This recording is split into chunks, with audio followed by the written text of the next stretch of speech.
Today on NewsWatch, Happy New Year amid security concerns and terror threats. The world welcomes 2016. Plus, a mother who realized her 14-year-old daughter had a dark secret on the day she killed herself.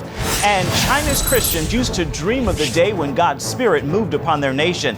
See how those dreams are coming true 24 hours a day.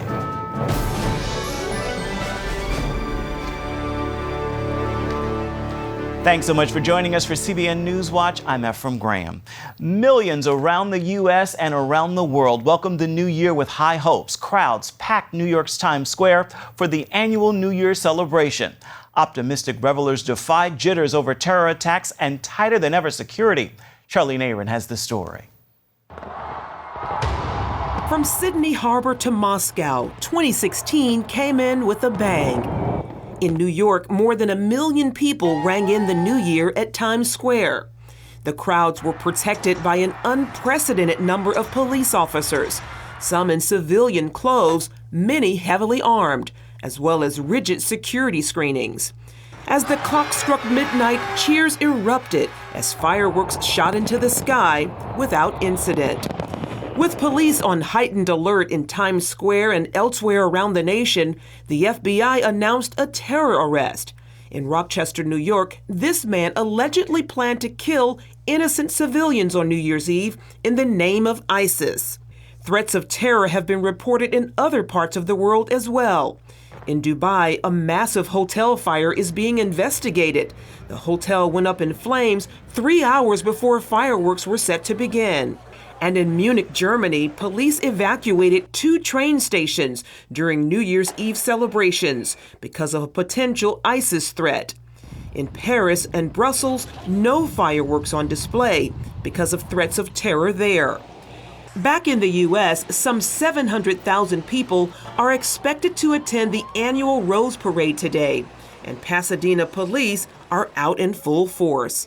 Don't do something illegal, chances are you'll be standing next to an undercover officer. Perhaps one reason why many say they're undeterred by potential threats. We've been at 48 consecutive parades.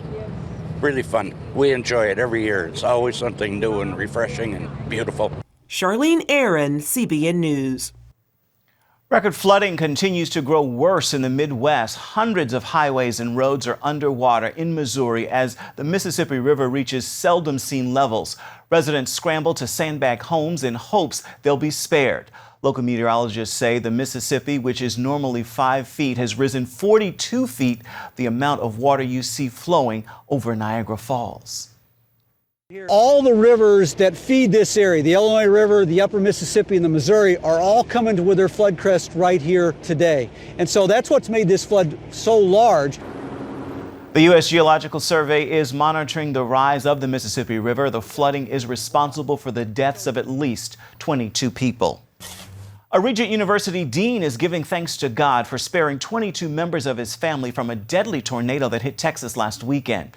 Dr. Mitch Land is the Dean of the School of Communications and the Arts. He was in Texas for the holidays, celebrating with his mother, children, and grandchildren.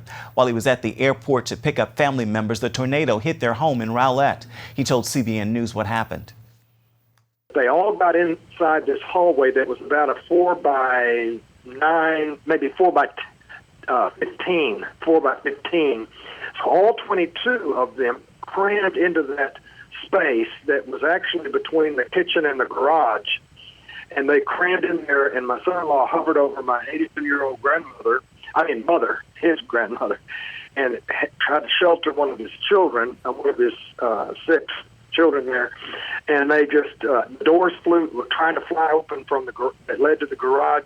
There were 2 garages, and so the older grandchildren just held on for dear life onto those doors. And almost, one of them almost got sucked out of the house. And had any of those kids not been in that space, they might easily have been taken. Now you can hear that full interview with Dr. Land at our website, cbnnews.com. CBN's Operation Blessing is on the ground helping Dr. Land's family and other victims of the tornado that struck Rowlett and Garland, Texas. Find out how you can help by going to its website, that is ob.org. More than 16,000 students from across America attended this year's Urbana Missions conference in St. Louis. The students learned about the severe persecution faced by the church in some countries, and one professor challenged the students to share their faith with Muslims. Evelyn Raisa-Shea of the Fuller Theological Seminary said she had seen the joy Muslims experience when they become Christians. The event is held every 3 years and sponsored by InterVarsity Christian Fellowship. It wrapped up last night, which of course was New Year's Eve. The opening of U.S. relations with Cuba is leading to a boom in missionary outreach to the island nation. American Christians are excited about getting into Cuba, and as Heather Sells shows us, Cuban Christians have already begun a missions movement of their own. A mission tsunami is cresting in Cuba as North American churches prepare to flood the island nation.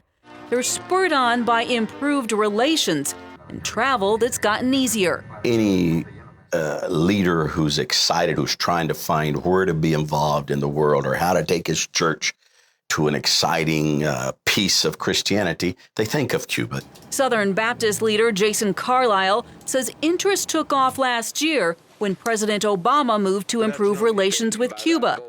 Still, Carlisle and other mission leaders remain cautious. They want Americans to act primarily as learners and encouragers. That's because the Cuban church is booming and can share considerable experience with U.S. churches. One key accomplishment, it has started more than 15,000 churches in just the last 20 years. It's not like we're going to this closed country where the gospel has not reached. It has. The believers are growing incredibly, just amazingly. House churches being planted everywhere. This Christian-owned farm showcases the Cuban church's passion and creative approach to sharing the gospel. The farm funds a mission school that trains church-approved candidates for a year, then sends them to unreached areas of the island. The vision of opening a school for missions was planted in our hearts by God. Pastor Juan seized on a unique moment in 2008 when the Cuban government gave land to farmers. He took on fields plagued with thorny vegetation to fulfill his vision for a self-sustaining ministry. Today, close to 100 alumni have established new churches. We don't have luxurious buildings or classrooms or luxurious accommodations, and these could be some obstacles to do the work of the Lord. These could be reasons to say, I can't do anything, but this does not stop us. We are moved by the vision and passion that we have. And that vision and passion has led to a global focus. Despite incredibly limited resources, the Cuban church has begun a missionary movement of its own. It has already started sending missionaries to other countries. Cuba is a missionary country. As a matter of fact, we've been preparing for many years to send people to other countries. Hundreds of Cubans have recently responded to the call to foreign missions. This couple left this summer to work with an unreached group in Ecuador. Missions experts marvel at how God has uniquely prepared Cuban Christians for the mission field. For starters, they understand hardship. The needs, the scarcity that we've gone through have been preparing us to go. What Cubans have grown up in is what can be reproduced in just about any country of the world, particularly in areas that are of harder access, because you don't have to take a lot of resources, you don't have to take a worship team. Cuban Christians also understand a very simple method of church planting. The fact that they have been accustomed to working under severe limitations is a great advantage.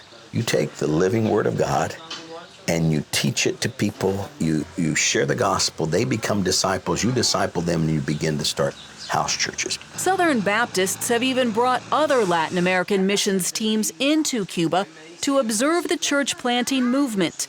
The idea, if Latin and North American Christians can reproduce what has happened in Cuba, the modern church could grow exponentially. Add an emerging Cuban missions movement, and the possibilities are endless. Reporting in Havana, Heather Sells, CBN News. Coming up, who is influencing your child online? The terrible secret this mother discovered when her 14-year-old daughter took her own life.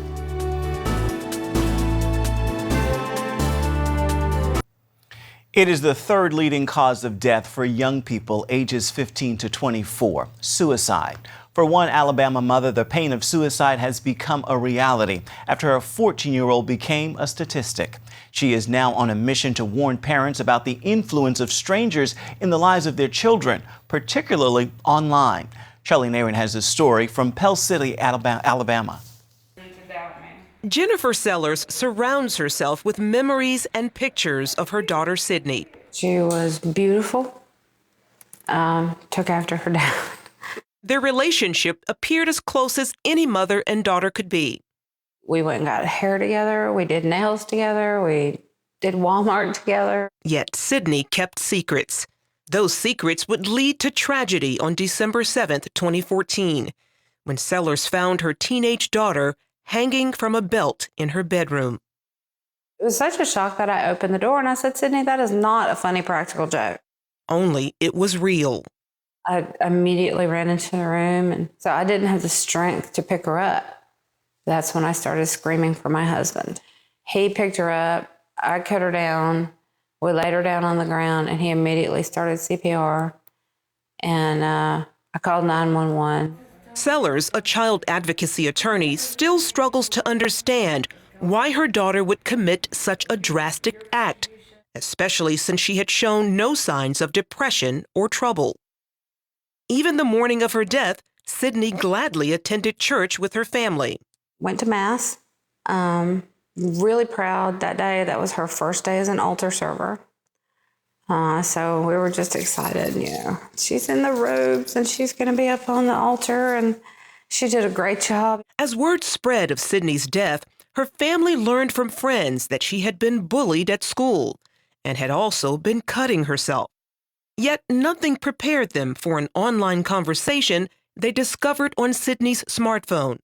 At the time of her death, Sydney and a stranger had been messaging one another on an app called Kik. The subject, erotic asphyxiation, or breath control play, which is the intentional restriction of oxygen to the brain for the purposes of sexual arousal. I mean, I've been married 17 years and I haven't had conversations like that with my husband. There was a conversation happening at the moment she died between her and a person who purported himself to be a teenage boy. And it was disgusting. And he was giving her instructions on things to do. Sexually? Yes, very sexually. Many teens log on to the internet from the privacy of their own bedrooms, not from a PC, but from a mobile device, like a smartphone or a tablet. And they're often connecting with people they don't really know. And their parents are completely unaware. Predators are everywhere on the internet. They know which sites kids tend to populate and go to. They pose as someone that a child might easily talk to. Smartphone apps are often the weapons used to target kids. They know how to lure these kids into what looks like harmless things and get them talking. What parents need to realize is that your teens are living in an entirely different world on social media. CBN producer Caleb Kinchlow showed us some of the popular apps used by teens to connect on the internet, often with strangers. Facebook is not the most popular app like it used to be. Now it's Instagram, Snapchat, Uvu, Kik, Vine. Teens are more willing to share information that they normally wouldn't be comfortable sharing, including nude pictures, mature content, and things of that nature. Sellers says the man chatting with Sydney could not be traced because the Kik app allows users to connect anonymously.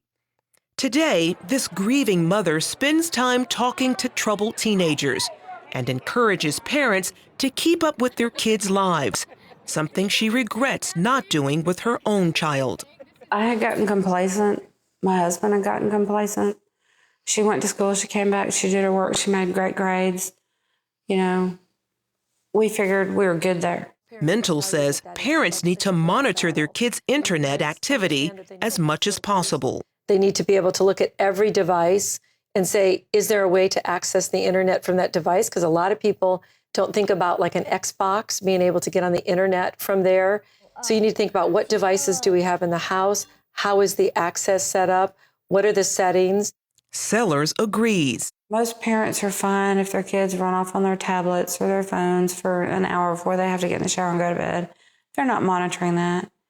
If you bought that phone, if you pay for that phone, I don't care what they say about their privacy. That is your property. You have a right to know what's on it. Search it out. And you need to know what's going on with your kids' electronics. A move that, while unpopular, just might save a life. Charlene Aaron, CBN News, Pell City, Alabama.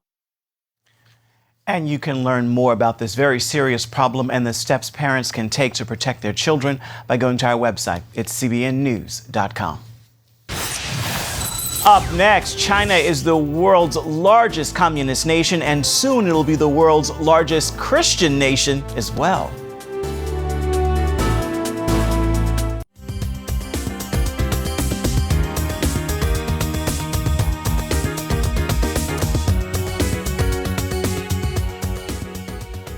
Welcome back to CBN NewsWatch. 24 hours a day, 7 days a week, thousands of Christians are meeting in a corner of northeast China for an unprecedented prayer movement. What started as a small gathering 6 years ago has become a nationwide prayer initiative, bringing together hundreds of Chinese churches. Television cameras have never been allowed to film the prayer services, but CBN's George Thomas got this exclusive preview of the amazing scene. Take a look. For years, the Chinese government tried to snuff out Christianity. In the late 1940s, some 500,000 Chinese Christians were killed because of their faith. Now, decades later, in what is officially still an atheist nation,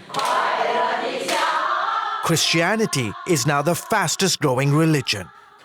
We had a dream that someday we would build a church focused on prayer for China and the world. Ha Bining and her husband Fang Kai are witnesses to this profound move of God across China.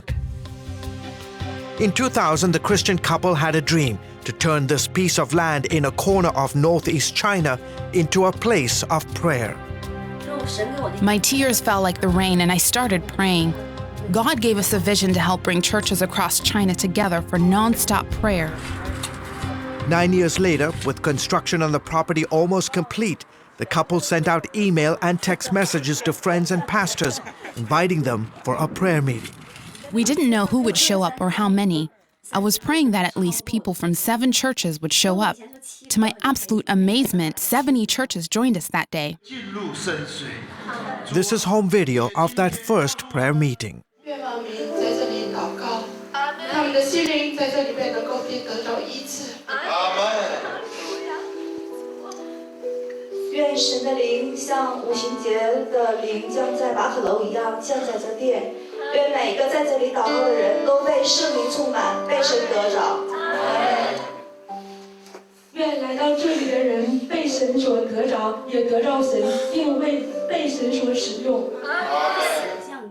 We were overwhelmed at the response. It was totally beyond our expectations. The prayer center started June 2009. Since then, 617 churches from across China have signed up to pray 24 hours a day.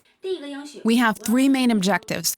First, that this will be a place where people can make peace with each other.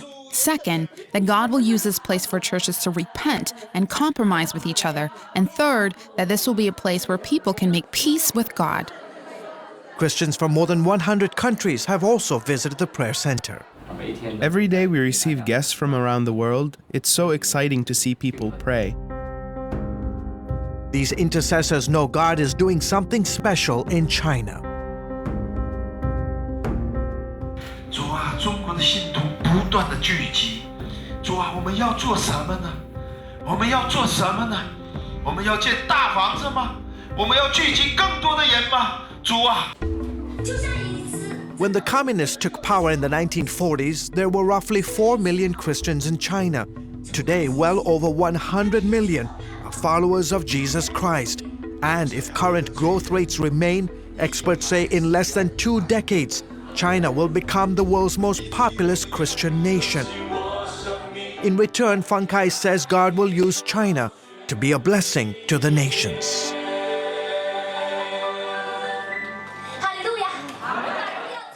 I believe our life as Christians should be a blessing to others. God said to Abraham, "I will bless you. I will make your name great, and you will be a blessing." God blessed Abraham. He is blessing the Chinese church. Kai and others believe prayer initiatives like this have been key to church growth in China. 24-hour nonstop praying is not an easy task to accomplish, but it is a happy thing for us to do, to enjoy 24 hours of God's presence in prayer. Through prayers, our heart is broadened. We learn to care for others and for the world. As time goes by, prayers inspire us to love each other. In 2011, a new seminary and Christian business school were established on the grounds of the Prayer Center, training the next generation of pastors and business leaders to change China for Jesus Christ. For Ha Bining and her husband Fang Kai, this place is a God-given dream come true, to unite churches in China and help bring news of Christ's love to the ends of the earth. This is the core of Christianity. We are all on our knees, lifting our hands and praying that the gospel will continue to spread around the world and also here in China. George Thomas, CBN News, China. And stay with us. We're coming right back. It is time now for your Friday Faithful on this very first day of 2016. In a verse of the song, "Great is Thy Faithfulness," there's a line that says, "Morning by morning, new mercies I see." You know, that's also biblical. So in this year, don't waste new mercies on old mess. Press forward. You have those new mercies to fulfill new vision. With that, make this a fabulous Friday and an awesome new year. We leave you now with a look at the fireworks and celebrations from around the world as people ushered in 2016. Happy New Year.